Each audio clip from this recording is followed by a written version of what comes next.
Hello बच्चों, मैं उम्मीद करता हूं कि आप लोग अच्छे होंगे। आइए आज हम लोग अपने नेक्स्ट टॉपिक ट्रायंगल के प्रमेय में चलेंगे। त्रिभुज में मैंने पिछले क्लास में आप लोगों को समरूप त्रिभुज के सिद्धांतों के बारे में मैंने आपसे जिक्र किया था। उसमें हम लोगों ने दो प्रमेय को देखा था, समरूपता के दो सिद्धांत, दो प्रमेयों को हम लोगों ने देखा था। आज हम लोग उसी प्रमेय में आगे के एक प्रमेय को देखेंगे जिसका नाम है बच्चों SAS सिमिलैरिटी, SAS समरूपता। SAS समरूपता क्या होता है? भुजा कोण भुजा समरूपता क्या होता है? तो फिर से मैं आपको कुछ बिंदुओं पे आपका ध्यान को आकृष्ट करना चाहूंगा। जैसा कि आप लोग को मैंने बताया था कि समरूपता के लिए बच्चों सबसे पहला क्या दो ही शर्त होता है। उनके संगत कोण यदि बराबर हो तो त्रिभुज समरूप होंगे, और यदि उनके भुजाएं समानुपाती हो तब भी त्रिभुज समरूप होंगे। यदि ये दो सिद्धांत हमें मिलते हैं तो त्रिभुज समरूप होते हैं। तो यहां पे बच्चों इस प्रमेय में हमको पढ़ना है SAS सिमिलैरिटी, भुजा कोण भुजा समरूपता। तो यहां पे मैंने यहां स्टेटमेंट प्रमेय लिखा हुआ है बच्चों, यदि किसी त्रिभुज का एक कोण, किसी भी त्रिभुज का एक कोण, तो हम सबसे पहले दो त्रिभुज ले लेते हैं। ठीक है, एक त्रिभुज ये लिया बच्चों ABC नाम दे दिया इसका, और दूसरा त्रिभुज मान लेते हैं हम लोग बेटा, ले लेते हैं DEF। ठीक है, इसमें जो जो बातें कह रही हैं उसको हम लोग नोट करते हैं कि यदि किसी त्रिभुज का एक कोण किसी दूसरे त्रिभुज के एक कोण के बराबर हो, यानी इस त्रिभुज का एक कोण दूसरे त्रिभुज के एक कोण के बराबर, तो यहां पे यदि हम मान लेते हैं कि ये बेटा A और ये D, यानी कि आपको जो दिया गया है इस क्वेश्चन के आधार पर दिया गया है क्या कि कोण A बराबर, पूरा अच्छे से अगर लिखना चाहेंगे तो क्या लिखेंगे कि त्रिभुज ABC तथा त्रिभुज DEF में कोण A बराबर कोण D हो गया। उसके बाद क्या बोला इस स्टेटमेंट में, एवं इन कोणों, यानी इन कोणों का मतलब A और D को अंतर्गत करने वाली भुजा, यानी कि ये जो कोण बन रहा है A और D, ये किसके किन दो भुजाओं के अंतर्गत आ रहा है बच्चों? तो यहां देखो, ये देखो ये A आ रहा है AB और AC के बीच में, ये D जो है आ रहा है आपका DE और DF के बीच में। तो इनके अंतर्गत वाली भुजाएं समानुपाती होती हैं। तो समानुपाती मतलब क्या, बट्टा में लिखना है हमको, अनुपात में लिखना है। तो A बराबर D, जिसमें समानुपाती का मतलब बच्चों AB बट्टा इधर से DE बराबर AC बट्टा DF। ये ही हुआ बेटा अनुपात। पिछले क्लास में हम लोगों ने SAS समरूपता देखा था, SSS समरूपता देखा था। अब दिया गया हो गया, उसके बाद क्या लिखते हैं बच्चों, दिया गया है, उसके बाद जो हमें सत्यापित करना है तो क्या लिखेंगे, सिद्ध करना है कि, सिद्ध करना है, क्या सिद्ध करना है भाई? तो त्रिभुज ABC समरूप त्रिभुज DEF, ये हमें सिद्ध करना है। अब सिद्ध करना है के बाद हम लोग रचना, तो हम लोगों ने आपको पिछले क्लास में मैंने आपको पहले ही बताया था कि इसमें जो अनुपात होता है बच्चों, मैं आपको नंबर से फिर से समझा देना चाह रहा हूं कि जैसे ये बेटा, अगर ये देखो ये त्रिभुज की जो भुजाएं हैं, ये भुजाएं यदि आपस में असमान हो, या तो समान हो सकता है या तो असमान हो सकता है।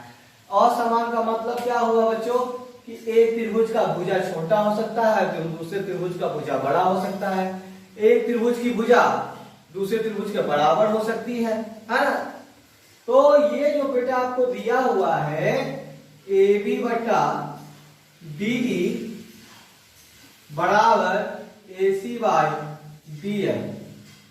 ठीक है, आप अपने पुस्तक में देखिएगा तो लेस देन 1 लेके बनाया है। मैंने पिछले क्लास में भी लेस देन 1 का जिक्र किया था। लेस देन 1 का मतलब ये हुआ कि ये जो वैल्यू है बेटा ऊपर वाला, ये वैल्यू छोटा होगा और नीचे वाला वैल्यू बड़ा होगा। जैसे 3/4 काटोगे तो आ जाएगा आपको 0.7 डॉट कुछ आएगा। तो ये वैल्यू बेटा 1 से छोटा है ना। तो ये वैल्यू बच्चों आपका 1 से छोटा है, तो कहने का मतलब ये जब ये वैल्यू 1 से छोटा है तो यानी ये लेस देन 1 होगा। तो ये आपकी किताब में यही केस लिया हुआ है, तो हम इसी केस को लेके चलेंगे।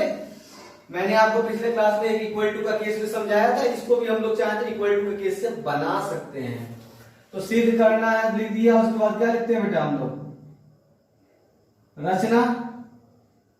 रचना में हम लोग देखेंगे कि रचना में माना कि ये जो रिलेशन दिया हुआ बेटा आपको A B by DE equal to A C by D F, ये वैल्यू आपका लेस देन 1 है। लेस देन 1 का मतलब क्या है, डीई ए बी से बड़ा होगा, डीएफ ए सी से बड़ा होगा। ठीक है, तो जब ऐसा रिलेशन है तो डीएम बराबर ए बी तथा डीएम बराबर ए बी तथा डीएन बराबर ए सी क्रमशः डीई तथा डीएफ पर काटा तथा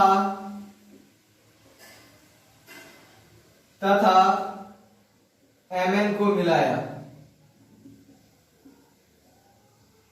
जितनी बातें मैंने बोली वो कर देते हैं। यानी कि यहाँ पे डीएम बराबर ए बी, एक एम यहां ले लिया बच्चों और एक एम यहां ले लिया और इसको मिला दिया। यानी कि अब इस हिसाब से हो गया कि ए बी बराबर डीएम हो गया, ए सी बराबर डीएन हो गया। क्लियर? चलिए रचना के बाद बेटे हम लोग देखते हैं प्रमाण।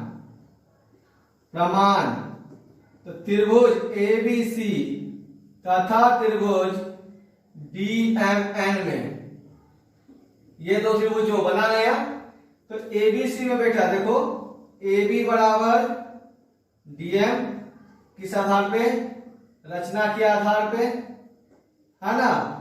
कोण ए बराबर कोण डी ये आपको दिया गया है और एसी बराबर डीएन ये भी रचना के आधार पर, रचना के आधार रहेगा। रचना से सीधा लिखिए तो इजी पड़ेगा। रचना से ये देखो ए बी बराबर डीएम ये है, एसी बराबर डीएन यहां से, और ए बराबर डी ये आपको देखिए ए बराबर डी, ए बराबर डी यहां दिया हुआ है ना। ये ए बराबर डी ये जो दिया हुआ है इसको हमने नोट कर लिया।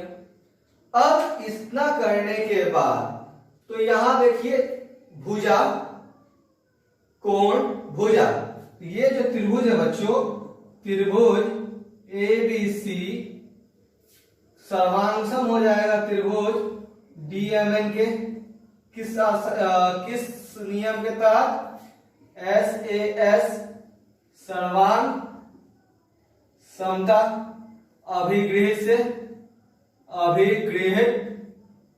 से सर्वांगसम हो गया। अब जब सर्वांगसम हो गया तो भाई इसकी संगत भुजाएं, संगत कोण आपस में बराबर होंगी। तो उस हिसाब से अगर हम लोग अब देखेंगे तो अब सर्वांगसम जब हो गया ये, तब अब हम लोग क्या देखेंगे कि एबीसी और डीएमएन हम लोग यहाँ कुछ कोण का नंबरिंग कर लेते हैं, कन्वीनियंट पड़ेगा। 1 2 3 4 5 6, ठीक है। अब हम लोग कर लिया हमने ऐसा। अब हम यहां पे देखेंगे कि यहां ए बी बराबर डीएम, तो ये रहा ए बी, ए बी के सामने कोण है 2, ए बी डीएम के बराबर है और डीएम के सामने कोण है 4। तो हम लिखेंगे एंगल 2 बराबर एंगल 4। ठीक है, कोई दिक्कत नहीं। अब AC के सामने बेटा 1 और AC किसके बराबर है? DM के। DM के सामने 3। तो ये जो रिजल्ट है बेटा आपका CPCT का रिजल्ट है, जिसको हम लोग क्या बोलते हैं?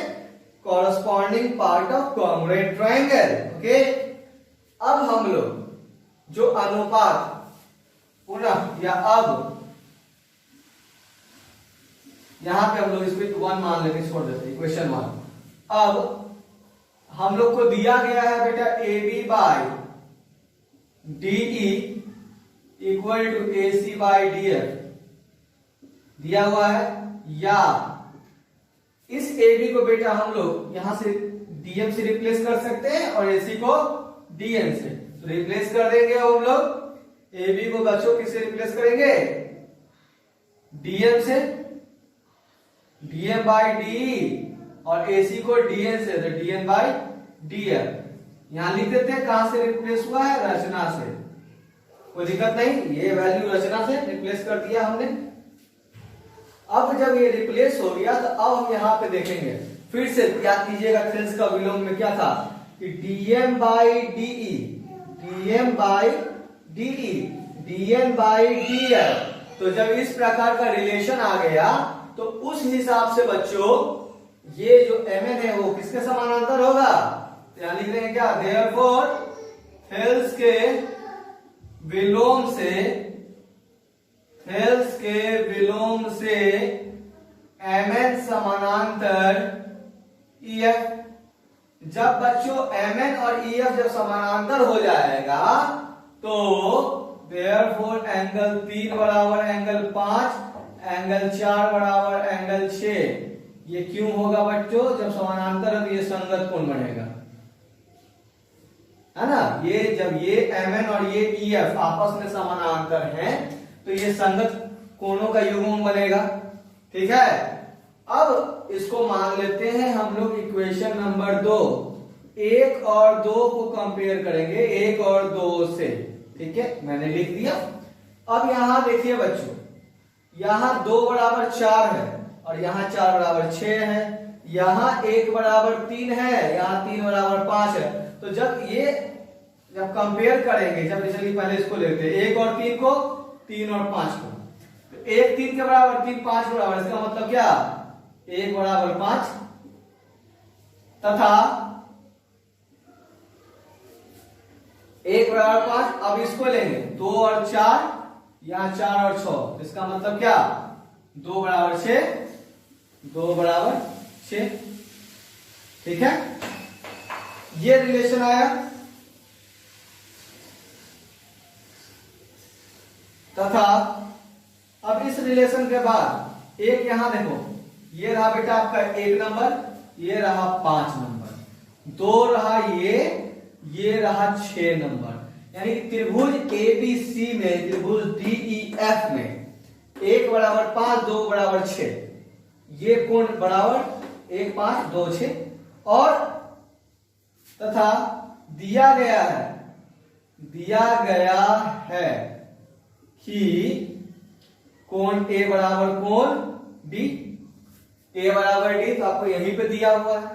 तो अब हमको क्या प्राप्त हुआ कि त्रिभुज ABC में और त्रिभुज DEF में 1 बराबर 5, 1 बराबर 5, 2 बराबर 6, A बराबर D, यही मिला हमको। तो जब ऐसा हुआ बच्चों, तो यहां पे थोड़ा सा हम देख लेते हैं। अब जब ऐसा हुआ कि देयरफॉर त्रिभुज ABC तथा त्रिभुज DEF में क्या क्या है आपका? एंगल 1 बराबर एंगल 5, एंगल 2 बराबर एंगल 6 और A बराबर एंगल D। ये सब देखो, ये सारा रिलेशन यहां पर आ चुका है। ये सारा, ये इतना रिलेशन तो यहां लिख देंगे कहां से? उपरोक्त से जब कोण बराबर, तो मैंने आपको बताया क्या कि भुजाएं समानुपाती हो या कोण बराबर हो तो त्रिभुज क्या होंगे? समरूप है कि नहीं? तो देयरफॉर त्रिभुज एबीसी समरूप हुआ त्रिभुज डीईएफ के किस नियम से? ए से, है ना? ये थोड़ा इजी था पिछले के अकॉर्डिंग, तो थोड़ा सा अब आप लोग इसको इस हिसाब से देख सकते हैं। मैं आपको इसका एक और ट्रिक बताऊंगा, तो पहले लेकिन आई होप कि ये आपको इजली, ये टॉपिक आपको इजली यहां तक बिल्कुल अच्छे से समझ में आ गया होगा, है कि नहीं? चलिए, तो अब हम लोग थोड़ा सा इसके दूसरे चरण में चलते हैं। दूसरे चरण मतलब इसी प्रमेय को एक और आधार पे, तो जैसे पिछले में मैंने आपको यहाँ पे ये जो रिलेशन था बेटा लेस देन 1 लेके बनाया है, मैंने आपको पिछले क्लास में इक्वल टू 1 से ही बताया था। तो आज आइए हम लोग इक्वल टू 1 से भी इसको देख लेते हैं। ओके, तो आई होप आपको ये वाला टॉपिक समझ में आ गया होगा। तो हम लोग आगे बढ़ते हैं, ठीक है? चलिए, तो अब हम लोग इक्वल टू 1 के रिलेशन से देखेंगे। फिगर में मिटा देता हूं, फिर से फिगर में बना लूंगा, ठीक है? चलिए पहले फिगर फिर से बना लेते हैं। ये कर दिया मैंने ए बी सी, ये कर दिया बच्चों मैंने डी ई एफ, ठीक है? और यहाँ पे ये जो था रचना में इक्वल टू 1 मान लिया, कोई दिक्कत नहीं। अब प्रमाण में आइए। प्रमाण यहां A B by D equal to 1 लेंगे, तो ए बी बराबर बेटा ये क्रॉस मल्टीप्लाई वाला डी, इसको इक्वेशन 1, पुनः A C by D F, इसको बेटा 1 लेंगे, ये भी क्रॉस मल्टीप्लाई होगा, तो ए सी बराबर क्या आ जाएगा? डी एफ, इसको मान लेंगे इक्वेशन नंबर 2। अब देयरफॉर त्रिभुज ए बी सी तथा त्रिभुज डी ई एफ में, ये दो त्रिभुज में ए बी बराबर डी, ए बी बराबर डी, कहां से आया बेटा? 1 से, यानी ये भुजा बराबर ये भुजा, ठीक है? कोण ए बराबर कोण डी, ये कहां से आया बच्चों? दिया गया है ना, दिया हुआ ये। और ए सी बराबर डी एफ, ये आपका कहां से आया? इक्वेशन 2 से, है ना? ये रहा, ठीक है? अब यहां देखिए दोनों त्रिभुज में ए बी डी ई के बराबर, कोण ए बराबर कोण डी और ए सी बराबर डी एफ, तो भाई हुआ ये भुजा, ये हुआ कोण, ये भुजा, भुजा कोण भुजा के आधार पे दोनों त्रिभुज सर्वांगसम। देयरफॉर त्रिभुज ए बी सी सर्वांगसम त्रिभुज D E F S A S सर्वांग समता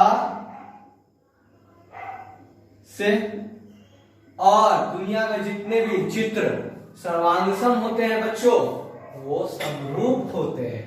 ओके, तो देयरफॉर त्रिभुज ए बी सी समरूप हुआ त्रिभुज डी ई एफ है, प्रमाणित।